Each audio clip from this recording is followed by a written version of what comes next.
ওই যুবক বলে, হুজুর আমি এই কথা শোনার পরে মনে হয় আসমান আমার মাথার উপরে, আমার উপরে গাড়ি পড়বে, নাকি আমি অ্যাক্সিডেন্টে দুনিয়া থেকে বিদায় নিয়ে চলে যাব, এই চিন্তা আমার নয়। আমি দৌড়ে দৌড়ে রওনা হয়ে গেলাম। আমি রাস্তা দিয়া দৌড়াই আর চিন্তায় পড়ে থাকি, আমার মা বুঝি আমার সাইরা চলে যাবে, আমার বাবা দুনিয়ায় নাই, যদি মাও চলে যায় তাহলে আমি কারে মা বলে ডাকবো, কারে আমি বাবা বলে ডাকবো।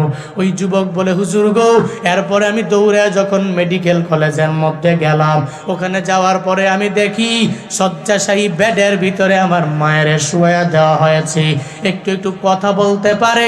আমি মায়ের পাশে গিয়ে ওই বেডের পাশে বসলাম। আমি আমার মাকে বললাম, আমার ছেড়ে মা তুমি কোথায় রওনা হয়েছো? আমার বাবাই তো 6 বছর বয়সে আমারে বিদায় দিয়ে চলে গেল।